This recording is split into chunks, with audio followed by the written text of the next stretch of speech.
So I guess if you wanted to, Rachel, will you kind of just introduce yourself, who you are, where you work, how long you've been here, what's your role? Yeah, no, for sure. I've probably worked with a lot of you or have interacted with a lot of you guys.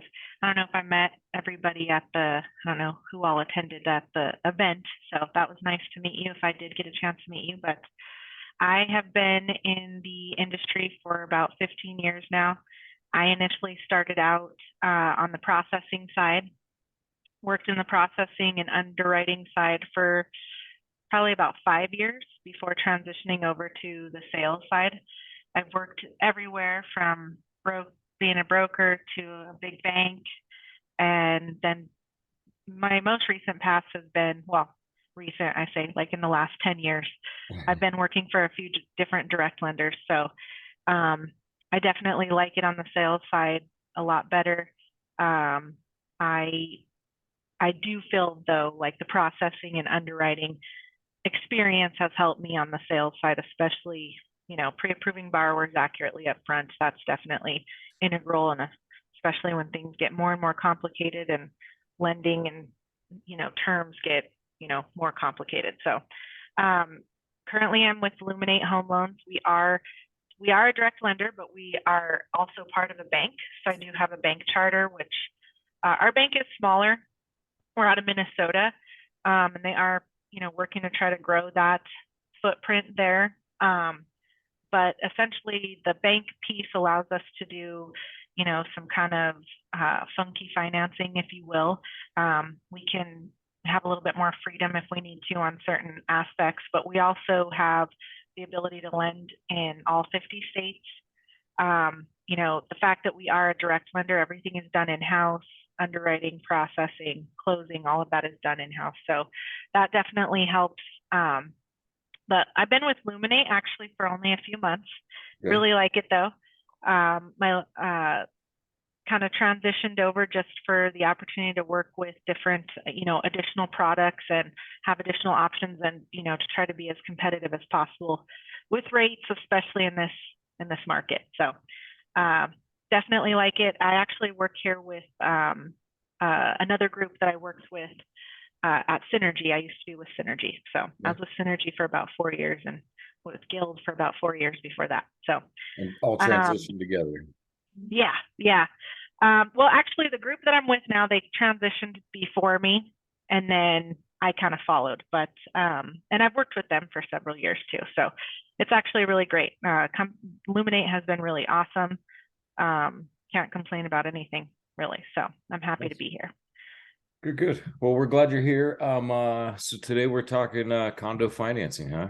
Yes, yes. There you go.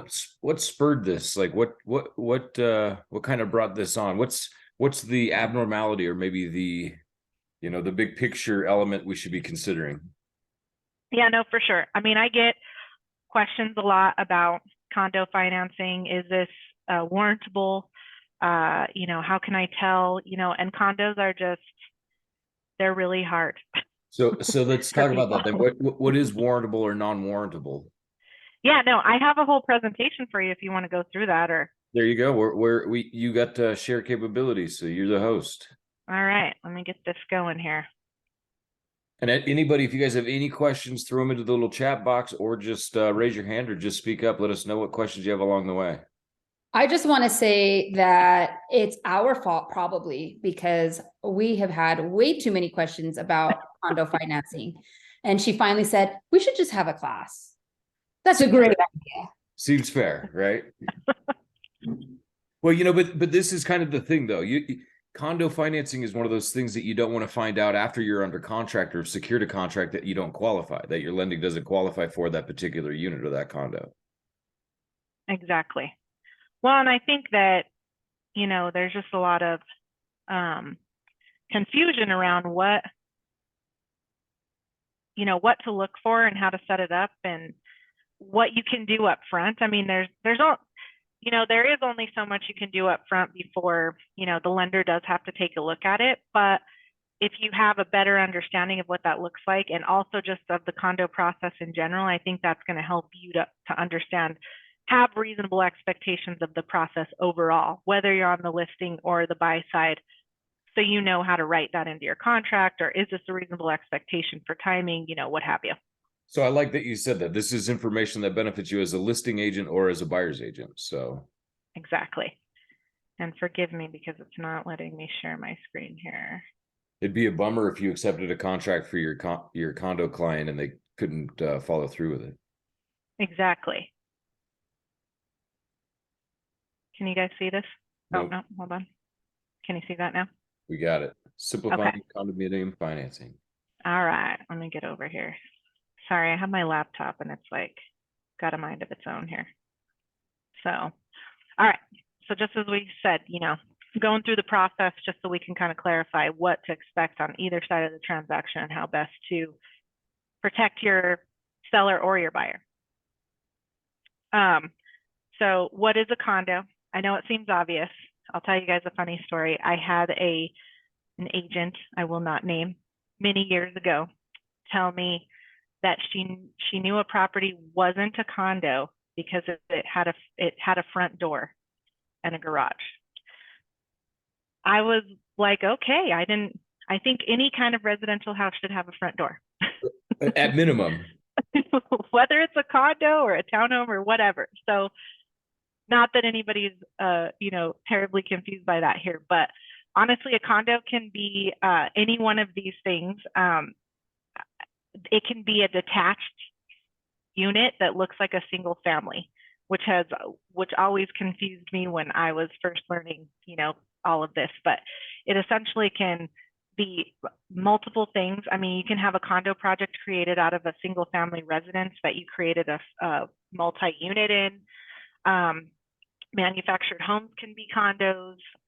There's newer existing construction condo projects, conversion. So oftentimes when you see like a hotel that was converted into a condo project, you know, the most common thing that we think of as a condo is like a skyscraper kind of, or a, you know, four floor building kind of thing. The easiest way to tell that a condo is a condo is the borrower does not own land. They only own airspace. So the unit is only airspace within, you know, a building, or even when it's a detached unit, they only own the inside of the project. You can tell this, and I'll go more in detail about the bylaws and the CC&Rs, but within the bylaws, when it defines what a unit is, it will specifically state that it's airspace. If you don't have access to the bylaws just yet, you can look at the tax bill, and if the tax bill does not have land assessed on it, then it is a condo. Maybe I'm jumping ahead real quick, Rachel. Is there a distinguishable difference between townhome and a condo? Yeah, so a townhome is going to own the land. They have a lot, they own the lot that the townhome is on. Even though they're attached, typically you'll either have an HOA or you'll have a party wall agreement, but the owner owns the lot that the actual land is on, that the property is on. Whereas in the condo, you could have a condo that looks like a townhome, but they don't actually own the land, they just own the airspace. So the HOA actually owns the land. Okay. Does that all make sense to everybody? Absolutely. Yep. Oh, okay. So the reason that condos have to be approved is if you try to think of them like kind of more like a small business, there's there's state and federal laws that they have to abide by for compliance and to protect the homeowners and the HOA, but they also need to meet Fannie and Freddie, you know, financing. So they look at various things because they want to make sure, and if you think of everything as an assessment of risk, the lender, the lender is always going to be looking at what's risky for them. They don't want to finance anything that has the propensity to default. So when they look at everything, they're trying to determine if the project is managed well. So they're looking like, you don't want to do financing on a condo project that has tons of lates, yeah, or the common areas aren't being upkept, so it doesn't look nice, so it's not, you know, marketable. there's too many investors that own either multiple units, or there's one investor that owns several units. So if you think of that, most of the time when default occurs or when economic hardship occurs, people who own rentals, they're going to pay off their mortgage before they're going to pay off their, investment property. So when you think of it from the lender's perspective, when you have a project that has a high concentration of investors, that's more risky to the lender. So they don't want that. So they're looking at those kind of things to make sure that risk is essentially mitigated. That's pretty much the entire reason that the condo project has to be assessed. And because the unit owner only owns the airspace, they don't own anywhere outside of it, they don't have control over that, the HOA does. So that's why the HOA has to be essentially certified for financing. Got it. Make sense? Makes sense. Okay. So lenders determine how the review, what type of review needs to be done based on the project. So they base on if there's 2 to 4 units in the project, if there's more than 4 units in the project, you have to do the full assessment. I have had condo projects that have 4 or less units. We don't need to even worry about a condo approval. If the property is a detached condo project, the review is not as Extensive. long as if it's an attached condo project.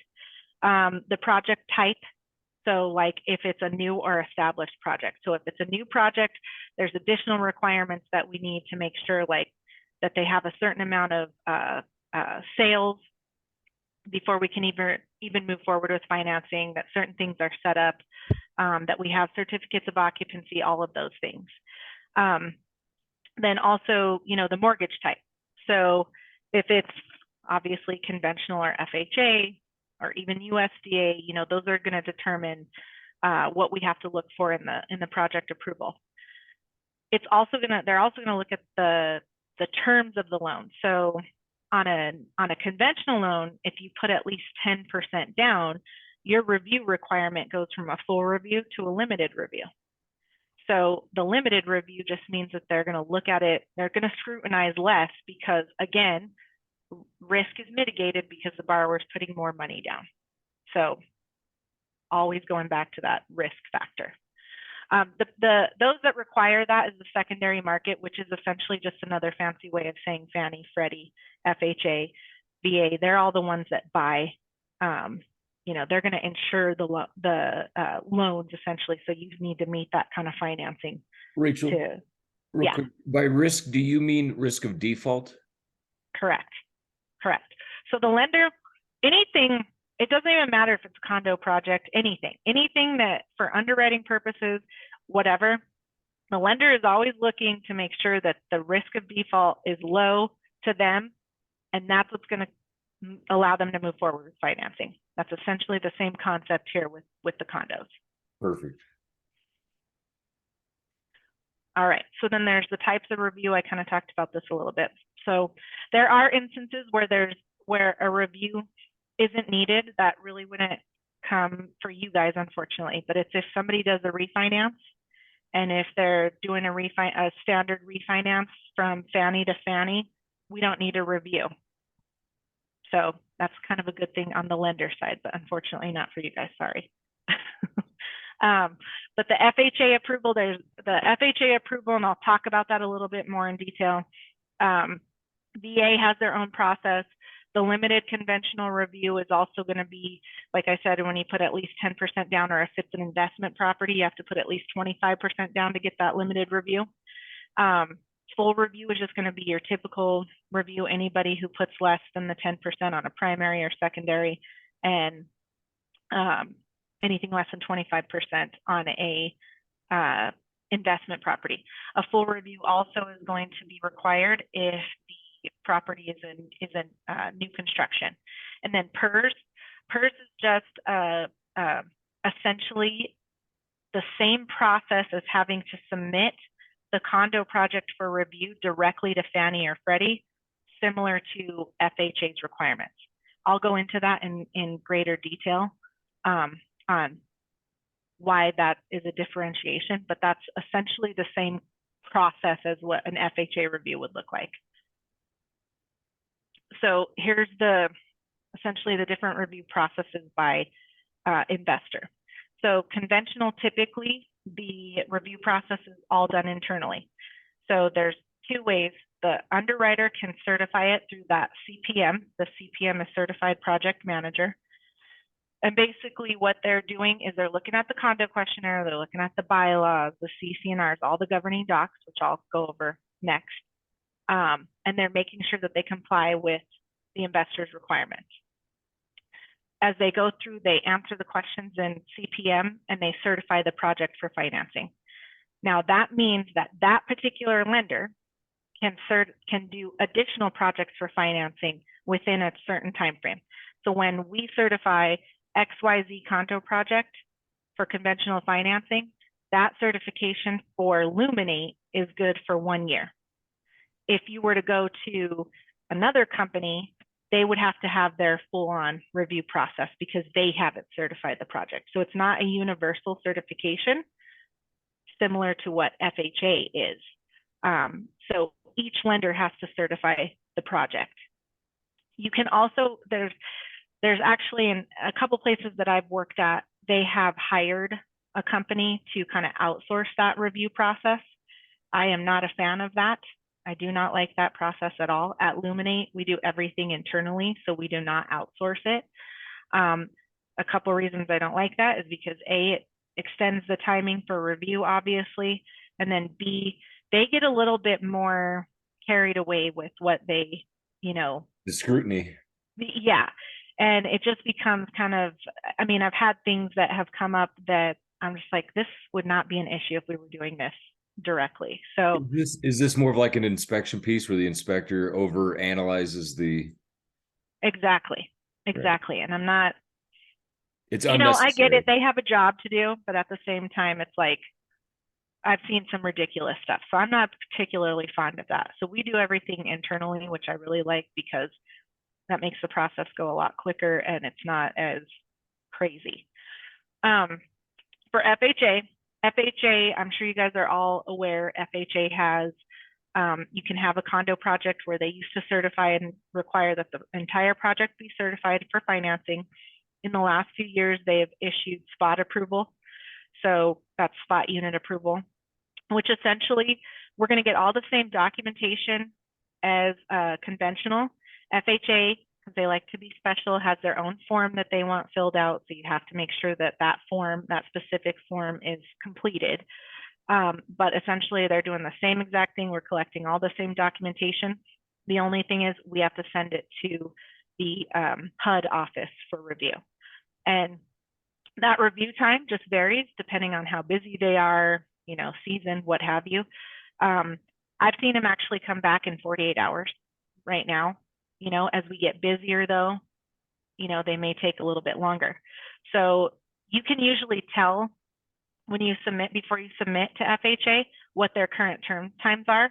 So if you find yourself, needing to do financing on an FHA condo, I can take a look at that and say, hey, right now the turn time is X, so you can build that into your contract or expectations on kind of like the listing side. So this review process is not a proactive. This is something that takes place after the contract's in play. Correct. And I will go over in the next slide just what we ask for, because there are some things that you can ask for up front that I can look at and say, hey, this is going to be a problem. We can't do FHA financing on this from what I can see here, or this looks like this should be okay. There's some things that we just don't know until we order the questionnaire, and I'll kind of go over that with you guys. But unfortunately, yes, that's one thing that kind of makes it a little bit frustrating with the condo piece. And then we're beholden to the HOAs or management companies, because they can take their time and have their own timing on how long it takes for them to do questionnaires or whatnot. But there are things you can get from, if you're the listing agent, you can get the documentation, because your client should have access to their HOA documentation, and you can get a lot of that up front. And as a listing agent, you probably want to make that stuff available to your buyer's agent so that they can look at it immediately, and it's not something they have to wait for in order to get and review once they get the questionnaire, because you can tell some stuff from the very beginning if it's going to be an issue or not. So with VA, VA also requires that you submit it to them directly. They also, on new builds, have a requirement that the builder be approved through them. VA is a little bit easier though. They don't have a questionnaire, so they don't care about certain things, because VA's main goal, where they are concerned with risk, they're only going to offer primary financing. So the way that they look at it is, you know, there's not necessarily a concern there, because you're going to live in the property regardless. So they don't care if there's a bunch of investors. They're also there because VA wants to be able to offer that financing for their veterans. So they don't scrutinize as much. They're going to look at the governing docs and, you know, the bylaws and all those things, but they're not going to be like, oh, there's over 50% or there's over 10% delinquency. We don't care, you know. Right. So they're just a little bit easier. USDA follows FHA's guidelines. They'll have you defer to FHA, but if not, they'll you know, move forward if you can meet Fannie or Freddie. So they pretty much just tack on to whoever.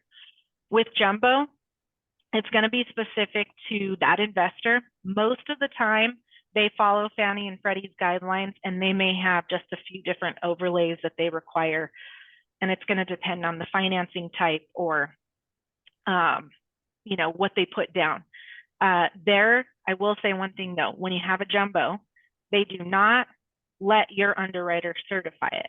They want to review. So even if we're underwriting the product, they want, most of the time, they want their underwriter to look at the condo piece and certify the project. So that is something you would need to build into your timing, just if the investor needs to certify it. It does range from investor to investor, but you know, that's just another timing piece. What are the jumbo limits at this point? For a loan amount? Right. Oh gosh, it's crazy. I want to say it's 781. And that's loan amount 781. Correct. So anything over 781 is a jumbo now, which is crazy, because like 3 years ago, I would have never imagined that. Let's see here. Okay, so the documents needed. Oh, I lost my mouse here. Hold on.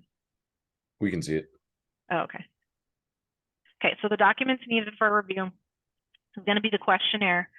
That is going to be the one that the HOA is going to have to fill out, and the lender will provide directly to them. The questionnaire for conventional Fannie and Freddie is the same. FHA has a specific form that they want filled out. It says the exact same thing. Don't know why they do that, just to make it frustrating on all of us. But they have their particular form that they want filled out. Like I said, VA doesn't have one. Jumbo is going to have their own questionnaire too, most of the time. A lot of jumbo investors, I will say though, are starting to, I think as time has been put between us and the mortgage crash, you're starting to see things be more universal with some overlays with specific scenarios. So it's investor specific, but a lot of times they want to see their own condo questionnaire completed. The articles of incorporation is, so basically that's how the HOA was set up. And that's usually a recorded document. The bylaws is basically just telling how the HOA is governed and how, you know, meetings and everything operate, what are the expectations of the unit owners, the HOA, how the HOA meetings and all that sort. So that kind of sets up their rules for the HOA management. The CC&Rs are essentially all the other rules that go in, like who cleans your patio, and are you supposed to mow the lawn in front of your garage, and how many parking spaces can you have? So all those kind of rules. You'll see when you have condo projects where it'll specify if you can have tenants. If you can have a tenant, do you have to get permission from your HOA in order to do that? You know, just different rules that they have set up for the unit owners. That's going to be in there. The budget is going to go through, obviously, the budget, and to meet any kind of financing, you need at least a 10% reserve requirement. So right off the cuff, you can tell right away from a budget if you're not even going to meet typical financing. And the budget, so I'll tell you the budget, the articles of incorporation, bylaws, CC&Rs, those are all, articles of incorporation, bylaws, CC&Rs, your plat map, those are all going to be recorded documents. And if any of those things change, you're going to have amendments to it. But anytime you sign into your HOA, you should be able to access all those documents. You can get that up front. The title company can pull all those too because those are recorded documents. But your budget, your meeting minutes, those are all going to be specific to, just your HOA has access to that. Meeting minutes are something that they've started to ask for a lot more just because it'll address certain questions that sometimes the questionnaire will have answers on it that maybe need a little bit more information, and the meeting minutes can sometimes clear that up. So they've been asking for that more often. The appraisal is going to be something that's going to be loan specific, obviously, and that's needed as well, just because it's going to give us all the additional information on, what the value came in at, pertinent to the financing piece. Plat map is going to be part of title. You guys all know what that is. And the new build items is going to be, oftentimes when you're doing a new build project, you'll have a phase 1, a phase 2, phase 3, depending on how big the project is. You want to get, the annexation of the phases, because that will allow us to move forward with financing if one unit is in phase 1 and not have to worry about phase 2. So there's going to be different items that are in there, like attorney letters and just surveys and whatnot that wouldn't be typical on a resale, but your lender should be able to tell you, or I will be able to tell you what you need if that becomes a requirement. Make sense? Crystal clear. Okay. All right. So basically what I've heard you say so far though is we better have a good lender. Yes. Here I am. Okay. So what are the areas of concern? So these are kind of high level. There could be random other items, but these are these are the most common that you see. So the financial strength of the project. So obviously if the budget isn't there, that's a concern. Special assessments. Special assessments doesn't necessarily mean that you're not going to be able to move forward with financing. What we need to do is find out what the special assessment is for. Does that impact the debt to income ratio? How that is, sometimes special assessments are required to be paid when ownership transfers. So the seller may have to pay that and we don't even have to worry about it. There's various things, so just requires additional information from the HOA to move forward with financing. Pending litigation. Pending litigation doesn't always mean that you can't move forward with financing either.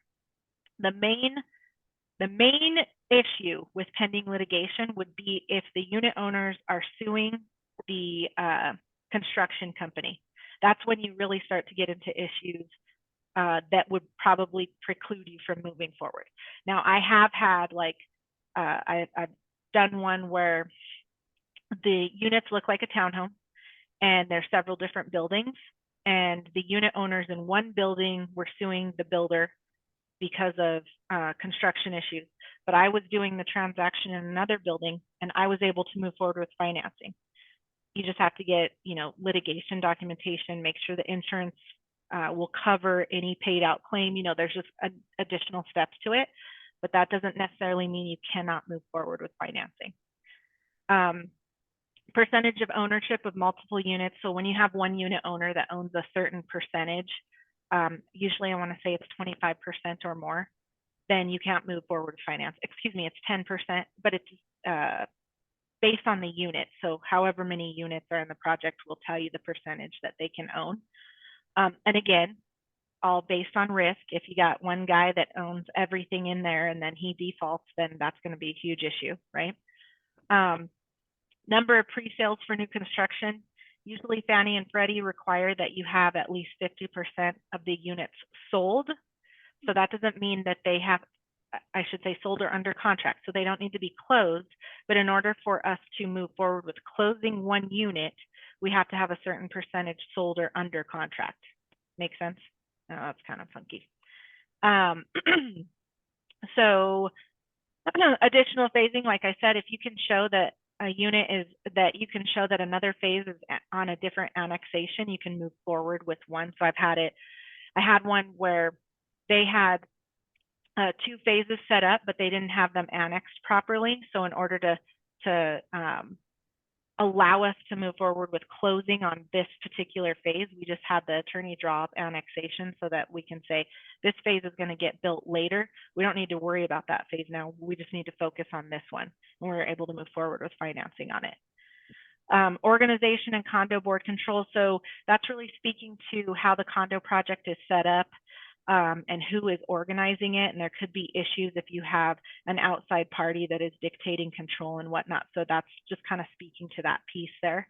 And you'll see how the bylaws are going to tell you how the condo project is set up and who, you know, how you pick board members and what have you. So how that runs. So that's what they look at in the bylaws.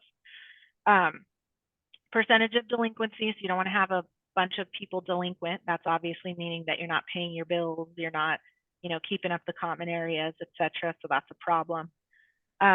Percentage of unit owners versus owner occupied.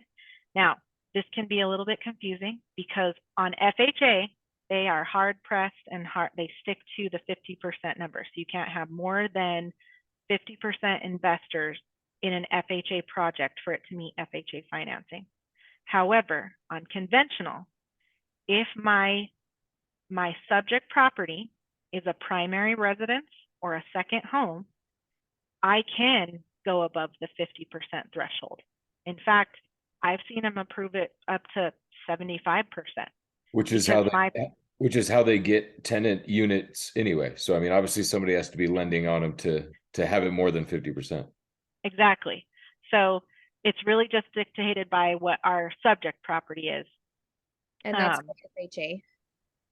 The 50%. I'm sorry? That's for FHA, the 50%.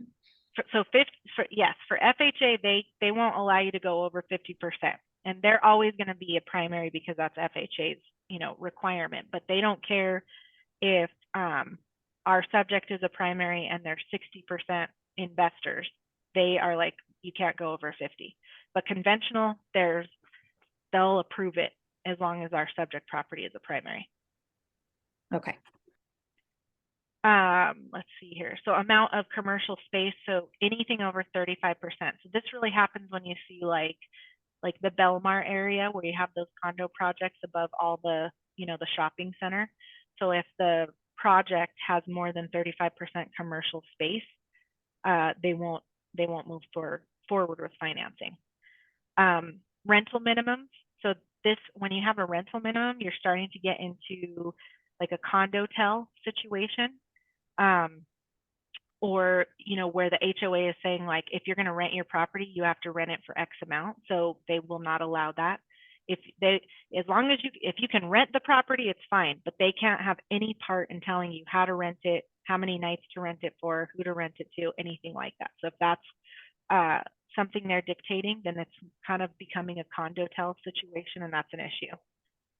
The special assessments, like we said, so special assessments aren't uncommon. You know, if you had to get the roof or the, you know, parking lot paved, and that's an expense that, you know, maybe you didn't anticipate, that's where you kind of run into that. So not an issue. It's just depending on what it is. I don't know if you guys are familiar with the Landmark condo project off of NBTC. Yep. Yeah, we did a lot of loans on that, and there was a special assessment because there was a miscalculation in how the taxes were calculated, and that was a problem. So when it comes to like taxes, because that can create a lien from the county, that's when special assessments start to become an issue, not because we needed to get, you know, the parking lot paved kind of thing. Insurance. So insurance is kind of a big thing, and they've kind of scrutinized a little bit more on that. So they have specific requirements when it comes to what kind of insurance coverage is required, and the coverage types that are required. So when we get the insurance, the evidence of insurance, they'll look at all that and determine if, you know, the coverage is meeting what's necessary. Okay, so I guess this is kind of debatable in how everybody looks at it.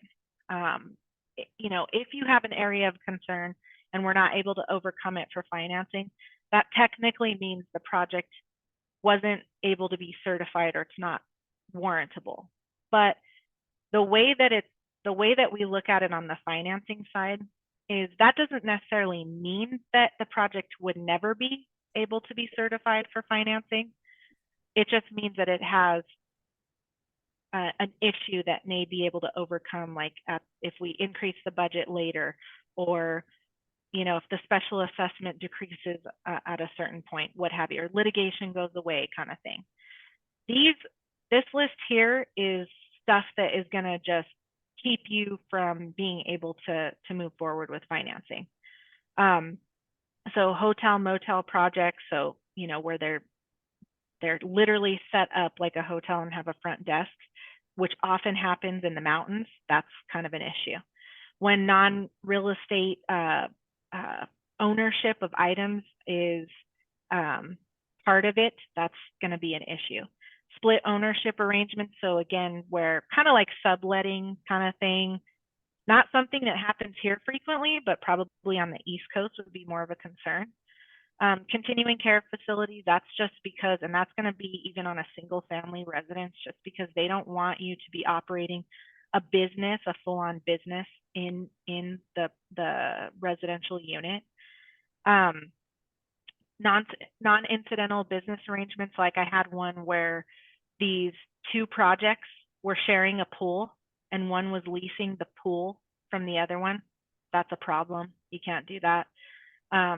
Single entity ownership. So, you know, when you have one entity that owns it, that's creating a risk issue, just because, you know, there's the risk of default for one person that's putting, or one entity that's putting too much on one entity. So that's an issue.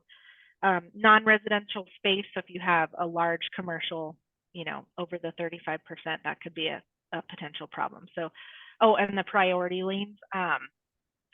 Priority lien is basically when the HOA takes priority in front of our loan. So we don't want them to take priority. If there's default, we want to get paid before the HOA does. So and how or why would that ever even take place? I mean, how would the HOA put themselves in a first lien position? Well, some of them try. Some of them do try, and I've had one. Well, that would be due to delinquencies, right? Correct. Or like, you know, they're delinquencies, or, you know, say the unit owner and the HOA are always fighting about something, you know, or, you know, they disagree on something, so the HOA is fining them and they're refusing to pay the fines. If the borrower ends up defaulting on the loan, the HOA can't take priority on getting paid before we do. And they have tried that. So I have seen a couple that were set up like that. But that also goes into, that's also a law in each state. So how the HOA can operate. So they're probably really not in compliance with how the law is set up, because in Colorado, they can't even do that. So some of this stuff, I think, are things that, you know, when you have older states, they have a lot of older rules, like the East Coast, they have a lot of crazy stuff that goes on with how their ownership works and how their settlement works and all that. And so I think that some of this stuff is kind of created more to address them than really impacting us, but it's just more, it's not a modern issue. Exactly. It's not a Colorado issue for sure. Okay. So anyway, so we kind of touched on this too. This basically, you know, the review type just comes down to, you know, what type of loan you're doing, what your down payment is, what the property type looks like, and essentially coming down to reviewing all that for risk purposes to the lender. So, you know, when listing your property for sale, this is just saying, hey, you know, there's some documentation that you can get and provide to your lender. I would be happy to look over like the bylaws, CC&Rs, budget, anything that I have access to tell you right away, hey, this doesn't look like this is going to go for, FHA. FHA financing or conventional financing. Or here's maybe what we can get, just because something comes up as a potential issue doesn't mean that we can't get clarity on it and then overcome that problem. It's just, taking the time to actually, do it and look over it. One of the things that I didn't actually include in here too is that I do have the ability to offer financing on projects that wouldn't meet conventional standards, so would be like a non-warrantable. We have non-warrantable condo financing essentially, and that typically will just require, a higher amount down, more reserves. What potentially is the issue that's causing it to be non-warrantable and not meet those financing requirements, and how can we overcome that? Can we not overcome that? Okay, well, here's this kind of financing that we can look at, to move forward. But anyway, so, yeah, just when it comes down to it, I mean, I think unfortunately, some stuff we're not going to know until the questionnaire comes in. And for you guys, I would always recommend that the lender order that. I wouldn't recommend that you guys order the questionnaire. I don't know. I know, like for condo, I want to say it's either HomeWise or Condo Search. They don't even seem to allow, if you're set up as a lender, I can't order like the status letter anymore. I've noticed, which I've tried to do that to find out some information, but and then I think that Haley has told me before she doesn't have the ability to look at the lending stuff because she's set up as a realtor. So I don't know if they do that, to keep us from ordering, I guess, keep us from getting out of our lane there. But Stay in your lane. yeah, I think it's always best for the condo. It's always best for the lender to order the condo questionnaire, just because, of the information that's necessary. That way they can order the correct information and either not, they're not missing anything. And I don't know that I need to touch on what a status letter is. Do you guys want me to talk about that? No, I think it's pretty straightforward. Okay. All right. So, yeah, but anyways, there's documentation that we can get to, to try to see what type of financing is available up front. And then we can have a conversation like, hey, this looks like this could be a problem, but, we could take a gamble because here's what maybe we could do to try to overcome that kind of thing. So this is just some kind of general information. Conventional will accept FHA condo approvals, but FHA doesn't accept conventional. Makes sense. The 2 to 4 units don't need condo project approval. And so sometimes, like I said, you'll have like those older houses, those old Victorian homes, and they'll set them up as condos. And when they're like 4 units, they set them up as condos because the insurance is cheaper. That's really what it comes down to. So when you have that, you don't have to do the condo project approval because it's considered a small project.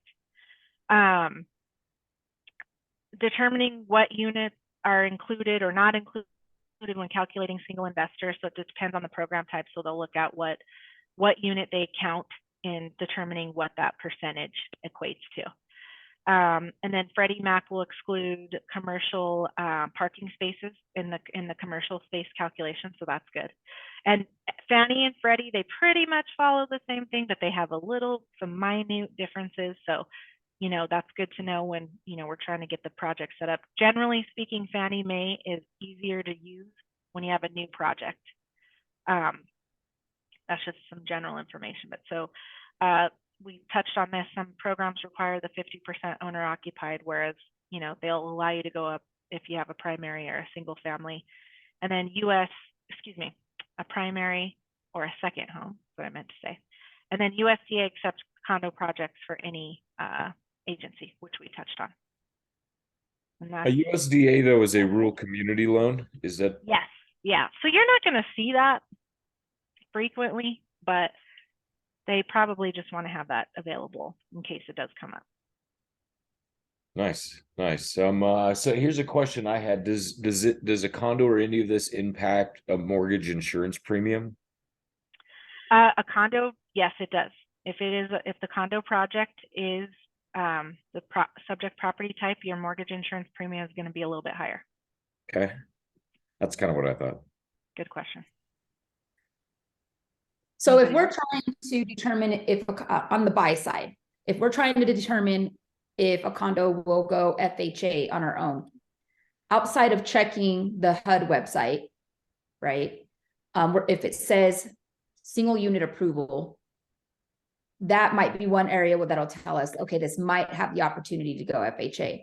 At which point we want to still send over the following or the previous mentioned documentation to you to have you look at to see if you think it's a strong candidate or not.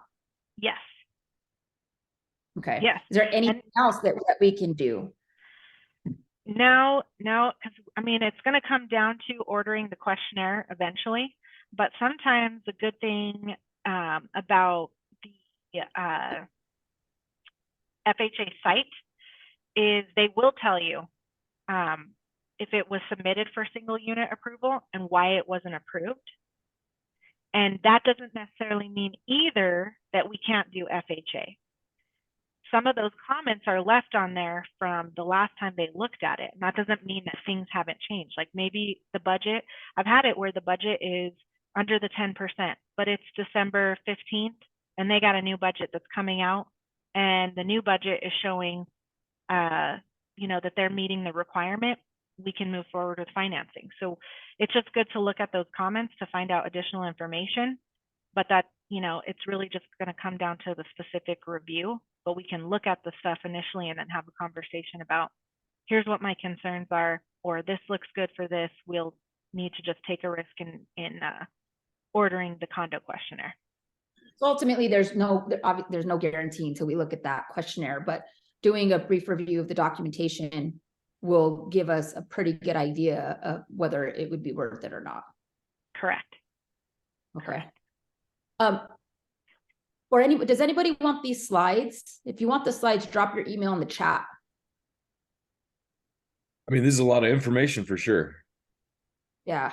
So, I mean, if I was to nutshell it, if I was on the buy side, I should be working directly with my buyer's lender almost before we go out for showings. Hey, here's our route routine, the places we may be planning on visit. Are there any that maybe we should knock off the list?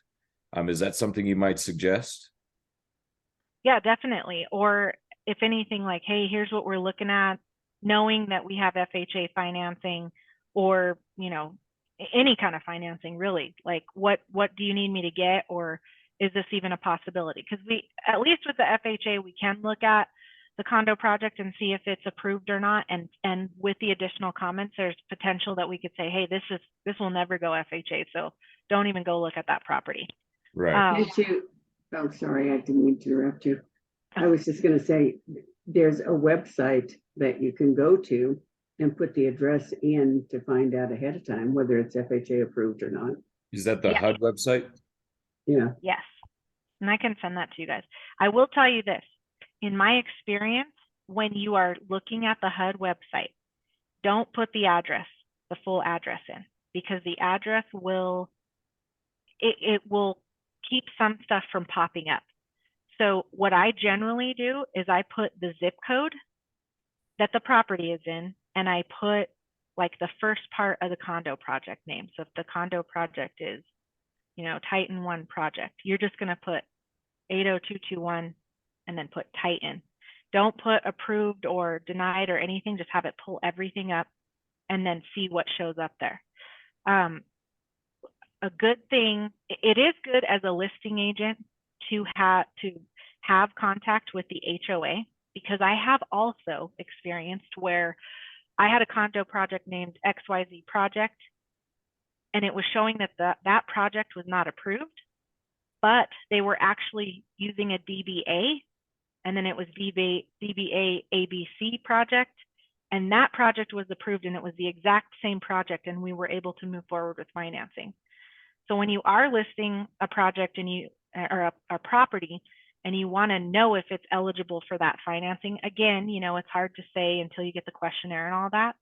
But if you get some information from, you know, the HOA, or get those, you know, bylaws, CC&Rs, all of that stuff, you'll have more knowledge of how they have it set up, because the unfortunate thing is the HOAs really need to be regulated, and they're just not. And so they kind of charge an arm and a leg for stuff. They take their sweet time in getting documentation in, and they can be a little bit difficult to deal with. But it can be a little convoluted. So if you get more, the more information you can just get about the project is just going to help you overall. And having a good lender. Anybody. Well, I don't know. I mean, I don't know about anybody else, but I've worked with other lenders where they didn't take a deep dive into the HOA documents to see, you know, what it would look like. So I don't know if this is something that all lenders do, or if I'm just, you know what I mean? But if they don't, we should be able to ask them to do it, or I would just say, call Rachel for sure. Well, They and I don't think do it, this- so heads up. I was just about to say, I don't know you, Rachel, but I've been in the business forever. And it's rare that somebody does what you do or will follow through on that. So I only say that to say this, that with the agents, I would recommend that they give you a call. Thank you. I appreciate that. Well, and I think this is also, you know, that same level of confidence. You know, if a buyer's got their, you know, oh, this is my lender, but they actually can't help identify or support whether or not, you know, their condo they're seeking out is actually, you know, qualifiable. This is where, you know, having an additional resource is valuable. And I'd also recommend doing this for your listings as well, because you're just doing your sellers a service, really. I mean, if you go ahead, Jared. I'm just going to say, yeah, you kind of nailed it though. I mean, getting it under contract for your seller and then doing your homework, finding out that your buyer doesn't qualify, you got to start all over is going to make you look silly, but also it's going to impact the actual sales price of your property. It's good stuff. It's good stuff. Anybody else have any wishes, hopes, comments, questions? I scooped up everybody's email for you, Rachel. Oh, okay. I will send that over for you. And then I guess if anybody else has any other questions, Rachel's info is right here as well. So make sure to scan the little QR code. Save Rachel's info. But yeah, we sure appreciate it. Thank Yeah, you, no, Rachel. thank you. Of course. Thank you guys for having me. I know you guys usually have your meeting today, so I appreciate your time. Thank you. We appreciate it. Thanks, guys. If you guys need Thank anything, you. let me know. Have a great Good one. week. Yes.